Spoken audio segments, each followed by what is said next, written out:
good whatever time it is where you are. Welcome to Reality Hour. I'm Eric. Adam is out this week for Passover and other things. But joining me today is Grace, and we are going to talk about the top 11 remaining contestants on American Idol season, whatever number it is. 24. Yep. And this is going to be a tough one this season because I'll just put it out there. The only person I have any investment in was in the bottom two this week and barely got saved. And so probably next week I will have 0 people in this entire cast that I give a crap about. So this is going to be a slog to get through the remaining 6 weeks of this competition. But we're going to do it. We're going to do the best we can. Always. So what did you think about this week's episode overall, Grace? The biggest accomplishment this show had was making me feel really old. Because of a 90s Not only music? because they were doing 90s music, but like half of these people didn't even know the songs they were given. Yeah. I would say the biggest accomplishment this show had was making me realize just how good like peak Idol was and how good peak X Factor was, because I was so much more invested in their casts than I was in this cast. So When was peak X Factor in the US? And don't say never, but probably. well, the answer is never for the US. Okay. Alrighty. But we're here. We're gonna plow through it. Let's talk about these 11 contestants. Do you want to discuss eliminations first? Get it We out of the way. can. We can mention that 2 people I forgot about already, and who went? Oh, and my first draft pick went home.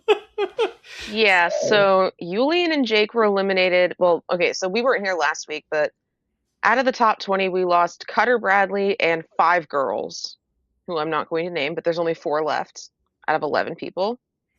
This is American Idol, y'all. And then at the top of Monday night's show, we lose Yulian and Jake. I was sad to see Yulian go because, again, I really do like his voice, and he's probably the prettiest person left, but oh well. And then at the end of the show, we lost Jesse. He got the worst song choices. That Okay. is my comment. Okay. What I'll say is, even though I technically have the most remaining contestants in my team, I have 0 chance of winning this draft, is what I will say. I am pretty damn confident that the top 2 this season will be Hannah and Brooks. I think. Okay. Either that or Hannah and Keyla. Those Hannah, Keyla, and Brooks. I think Gundam Head are the top 3 this year, and I think it's going to be a pretty predictable result. But we'll It see. usually is. Has been the past couple of years at least. Indeed. So let's start going in the order of the remaining 11 contestants, and that means that we're starting with Hannah, who is given Yes. going up first. Yes. Heads Carolina, Tails California, which was allegedly the song she sang for her first audition before the judges. Finally doing an up-tempo song. Carrie was the one who allegedly chose this song, by the way. We all know the judges don't really pick We can this song. just say alleged. We can just blanket this entire night with allegedly and move on. We don't need to say allegedly again. Indeed. Everything is alleged. But yeah, I thought it was okay. I didn't think she sounded bad, but I got like no energy from this performance at all. Yep. What I'll say is she wouldn't be the worst winner the show has had in recent years, but she also certainly will not be the best. Oh yeah, a So lot of people already, I mean, people have been saying it's game over for a while, but people are still holding on to that narrative do that it's you game think over. it's not game over? You never know. I know. It's game over. She's winning. Okay, let's move on to Jordan McCullough. Always Be My Baby. Um, his song picks were just all over the place. I mean, he got Go Rest High on That Mountain, so he got a country song, and then he got an R&B song, and then he got Mariah Carey. Um, and they actually mentioned that Mariah was a judge on this show. I didn't think we were allowed to mention that. I don't think we were ever. But honestly, I just remember this song because David Cook sang it on Idol years and years ago. And Okay. I'm forever partial to that version of this song. Jordan was talented; he sang it well, but he's not my thing. Yeah, Jordan's completely different. He did take it more his style. I thought some of the choices he made were just a little bit too much, Yeah, but Mariah Carey is also too much. yep. Daniel Stallworth. It There, ain't over till it's over. I feel the same way about Daniel that I feel about Jordan, actually, which is that both of them can really sing, and I could care less about either of them as artists. I mean, most Lenny Kravitz songs fall into that I don't care category. And he picked this song because he didn't know it, and apparently he knew the other two songs. So logic, We didn't please. like the other two songs. The other two songs were "Can We Talk" by Tevin Campbell. If he's still around on Disney Net and he does the Goofy movie song, I'm gonna freak out. And "I Want You Back" by NSYNC. Huh. Okay. But yeah, he That one would have been interesting at least. Not in a good way, but it would have been interesting. yeah. So he played piano at the beginning. It actually kind of worked, and I think Daniel's one of those that knows exactly who he is as an artist, which usually works in your favor in the long run on this show. Okay. Lucas Leon. Honestly, It's Your Love, Tim McGraw and Faith Hill. He got three songs I didn't know, but most of them were country songs, so that's why I didn't know them. I mean, he's okay, I guess. I mean, Yeah. I've like no, I've nothing to say about him. So Yeah, Netflix. I thought like he was leaning towards doing Should Have Been a Cowboy, but he didn't. I thought it was one of his better performances, but I was still really bored with it.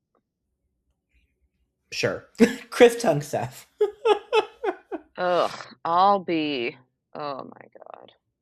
There is Grace. When you said that Ray should have gone home this week, how in the world did you not think Chris should have gone home this week? Chris was so ungodly bust, it's not even funny. Um, there's no universe where he should have gotten more votes than Ray did. The first there's like pitch issues all throughout the first part of her performance.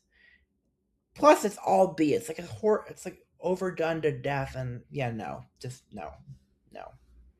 But no, I mean, even like honestly, I don't even like I don't even know if She Talks to Angels or Kiss from a Rose would have been a better choice. Oh, well, those are the other options. Yes. Oh, none of those are good. No, none of those are good options. Okay, so No.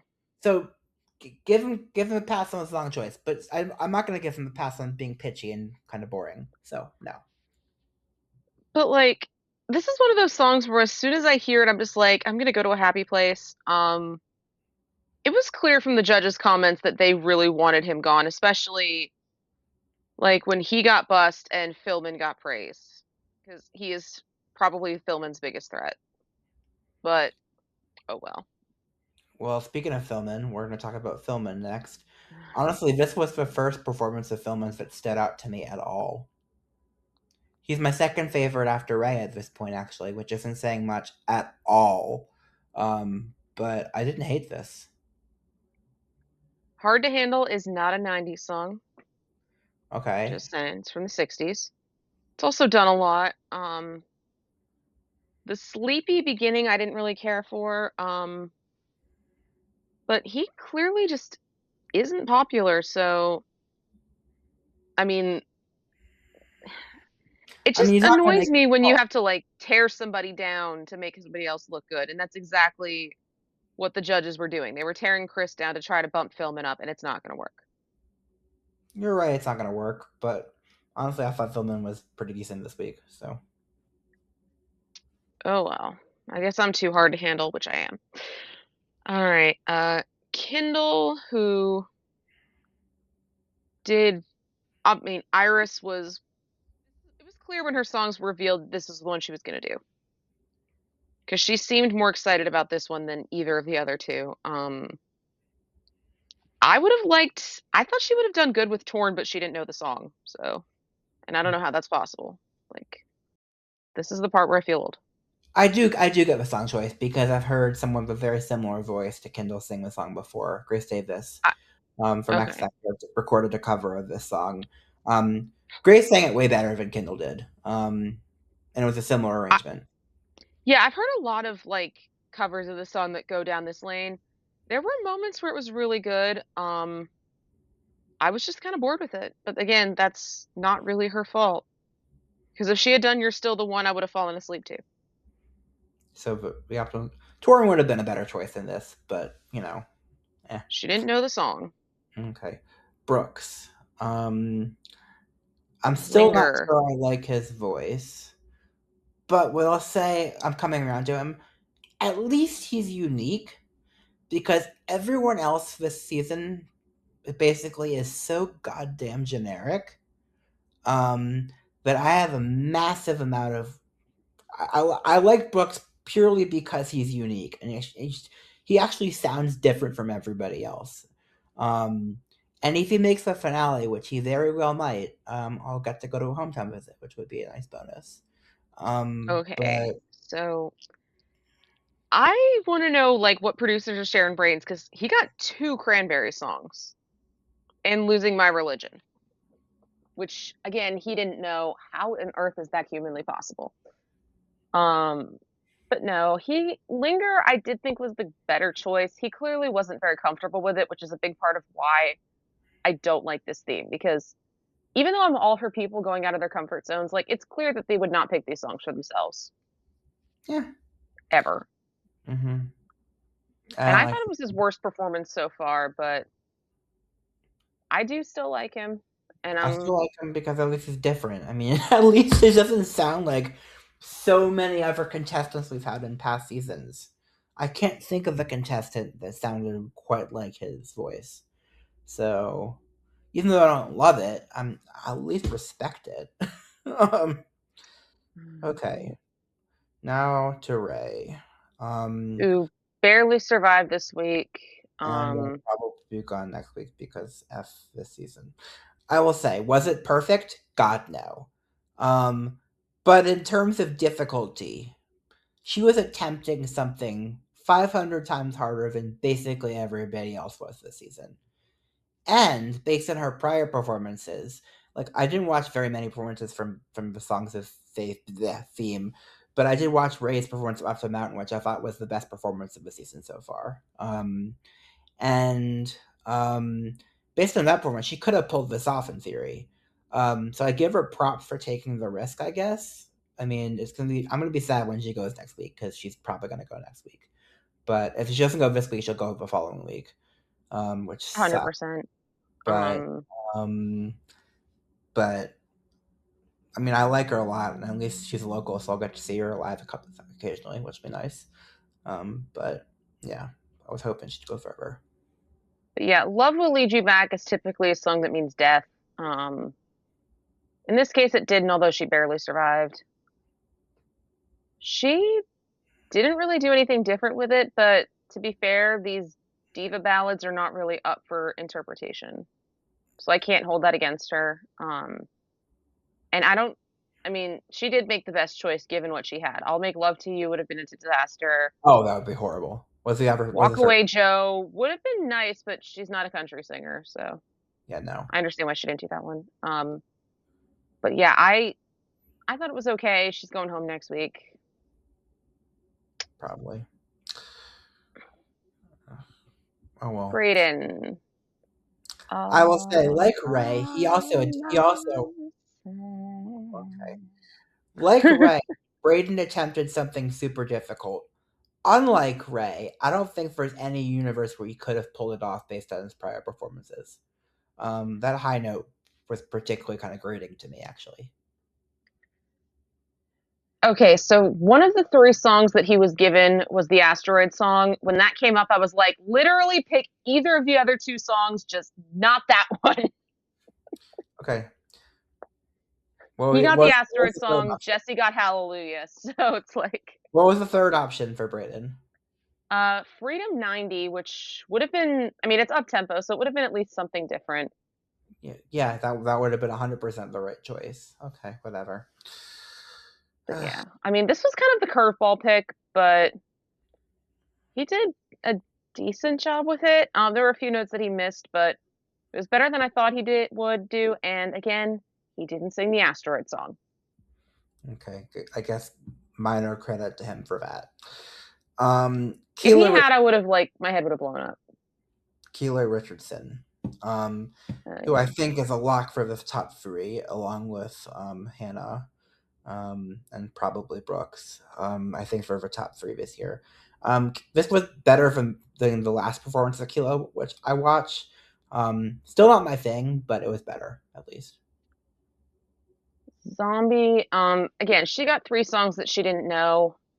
I don't know how you watch the show and you don't know it's all coming back to me now. Breathe, I kind of understand. She doesn't seem like a Faith Hill kind of gal to me. Zombie, I was a little surprised, but this was my favorite performance from her so far. Yeah, it was good. Keela's gonna be here for a while. I'm not angry. We'll be back next week, hopefully with Adam, and we will be discussing sad day on American Idol when Ray probably goes home and I get sad. I have never Rock and blanketed, Roll Hall of Fame night. I've Yay. never blanketed before in this podcast. I think I might be doing it next week, but we'll see. Yay. Welcome to the club. Because it will be the first time that I've lost all investment with like 5 weeks left to go. We'll talk to you all later. Bye, everybody.